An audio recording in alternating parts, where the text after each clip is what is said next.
हम बात कर रहे थे भारतेंदु बाबू हरिश्चंद्र के नाटक भारत दुर्दशा के बारे में। मैंने आपको बतलाया था कि नाटक के कुल मिलाकर 6 तत्व होते हैं, और अगर वो नाटक रंगमंच पर खेला जाता है तो 3 तत्व और होते हैं उसके, एक रंगमंच, एक अभिनेता और तीसरा संकलन। इसके आधार पर हमने कथानक के बारे में चर्चा की थी, और अगला बिंदु जो आता है वो है पात्र योजना के बारे में। भारत दुर्दशा एक प्रतीकात्मक नाटक है, मैंने आपको जैसा बतलाया था। इस नाटक की पात्र योजना पर संस्कृत के प्रबोध चंद्र नाटक का पूरा प्रभाव है। नाटक का पहला पात्र एक योगी है जो पहले अंक में लावनी छंद में भारत की दयनीय दशा का वर्णन करता है।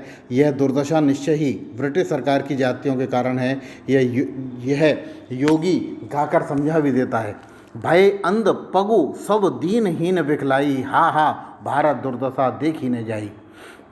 और उसके बाद की स्थिति देखिए आप कि दूसरे अंक में भारत ऐसे स्थान पर आता है जहाँ शमशान है। और इसके पहले जो मैंने आपको एक और पंक्ति बता दूँ जो भारत दुर्दशा की महत्वपूर्ण पंक्ति है, अंग्रेज राज सुख साज सजे सब भारी, पे धन विदेश चली जात यह अति ख्वारी। और ये सबसे महत्वपूर्ण पंक्ति है। दूसरे अंक में भारत ऐसे स्थान पर आता है जहाँ शमशान है, टूटे फूटे मंदिर हैं, कौआ कुत्ता श्यार घूम रहे हैं, अस्थि इधर उधर पड़ी हैं। भारत अपनी अतीत की गौरव को याद करता है और अपनी दीन दुखी स्थिति को देखता है। को नहीं पकड़त मेरो हाथ 20 कोटि सुत होत फिरते मैं है हाँ हो अनाथ। कहने का मतलब है कि 20 करोड़ भारतवासी होने के भारत भी भारत के भाग्य को नहीं पकड़ रहे हैं और भारत निराश्रित होकर पड़ा हुआ है।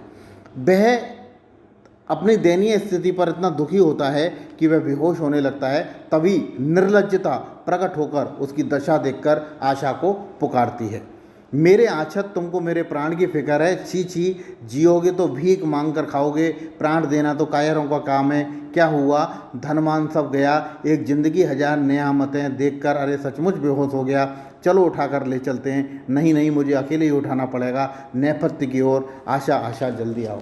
कहने का मतलब ये है कि जो प्रतीकात्मक पात्रों की बातें कही गई हैं उसके बारे में कहा गया है आशा, निर्लज्जता और दयनीय स्थिति, भारत, भाग्य विधाता, ये सभी जो पात्र हैं वो काल्पनिक पात्र हैं, प्रतीकात्मक पात्र हैं। तभी आशा आती है और कहती है निर्लज्जता के कारण अचेत भारत को उठाकर ले जाती है, मेरे अक्षत किसी ने प्राण दिया है, ले चलो अभी जलाती हूँ। तीसरे अंक में भारत दुर्देव नामक पात्र प्रकट होता है जो भारत को मूर्ख बताता है और उसके विश्वासों पर व्यंग करता है। वह नाचता हुआ गाता है, उपजा ईश्वर कोप से औ आया भारत बीच, छार खार सब हिंद करूं मैं उत्तम नहीं नीच, मुझे तुम सहज ने जानो जी, मुझे एक राक्षस मानो जी। कहने का मतलब ये है कि भारत दुर्दशा नाटक में जो प्रतीकात्मकता है वह उन सब पात्रों को स्थिति के अनुसार बताया गया है और यही उसकी विशेषता को इंगित भी करता है। नेपथ्य से उसे आशा का स्वर भी सुनाई देता है। वह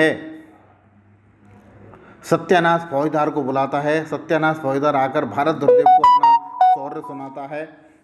हाँ सुनिए, फूट ढा लोभ उप भय उपेक्षा स्वार्थपरकता पक्षपात हट शोक अश्रुमार्जन और निर्बलता, 1 दर्जन दूती और दूतों के शत्रुओं की फौज में हिला हिलाकर ऐसा पंचामृत बनाता हूँ कि शत्रु मारे घंटा के गरुण हो जाएंगे। फिर अंत में भिन्नता गई। कहने का मतलब है ये जितने भी नाम बोले गए हैं, स्फूट ढा लोभ भय उपेक्षा स्वार्थपरकता हट शोक, ये सब प्रतीकात्मक पात्र हैं। और इसमें ऐसा कोई भी एक तरह का व्यक्ति नहीं है जो भाषा धर्म चाल व्यवहार खान पीन सब एक योजना के अलग कर दिए गए। आओ इन सबको बचाकर देखते हैं।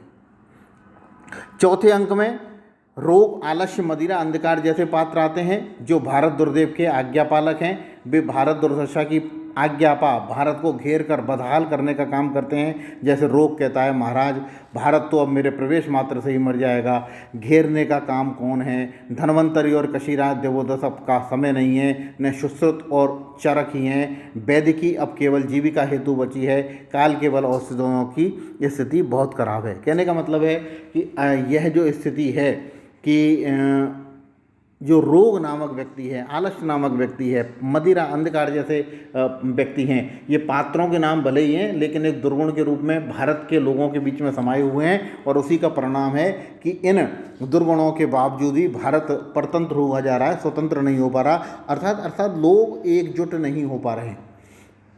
इसी तरह उक्त सारे पात्र दुर्देव की आज्ञा से भारत का नाश करने में अपनी सार्थकता समझते हैं। अंधकार भारत दुर्देव की आज्ञा से भारत के सारे प्राचीन ज्ञान को आच्छादित कर देते हैं और उसे अज्ञान से भर देता है।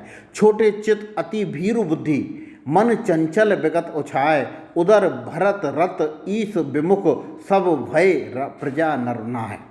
कहने का मतलब है कि सारे प्रतीकात्मक पात्र आलस्य लोभ ढा ईर्ष्या वैर जो भी हैं वो सब भारत को नुकसान पहुंचाने की चेष्टा कर रहे हैं, अर्थात भारतीय लोगों में ये दुर्गुण समाये हुए हैं। अगर ये सही हो जाएं तो देश तरक्की कर जाए और अंग्रेज़ों का मुकाबला कर सके।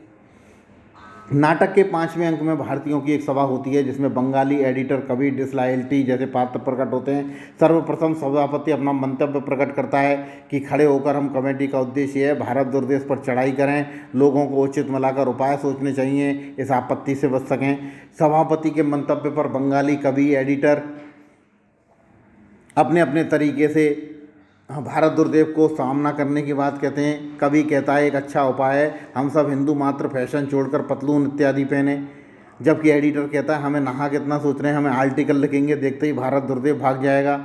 इस तरह सारे पात्र एक निर्णय पर नहीं पहुंच जाते हैं और इसी बीच में डरपोक नागरिक भी जो हैं भयभीत हैं, दंड देते हैं। तभी डिसलॉयल्टी आधमकती है।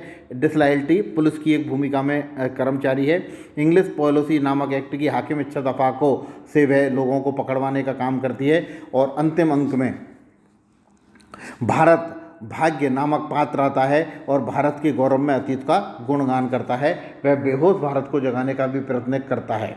इस प्रकार इस नाटक के सभी पात्र अमूर्त हैं, पर वे उन शक्तियों के प्रतीक हैं जिन्होंने भारत की दुर्दशा की है। इन शक्तियों का गुणावगुण ही उनका चारित्रिक विशेषता हैं। सभी पात्रों को लेखक ने बहुत प्रभावशाली रूप में प्रस्तुत किया है और अमूर्त होते हुए भी जीवंत लगने लगते हैं। कहने का मतलब है कि इस नाटक को लिखने का जो मूल उद्देश्य था वो पात्रों के द्वारा, प्रतीकात्मक पात्रों के द्वारा भारत की कमजोरियों को प्रकट करना था। ओके।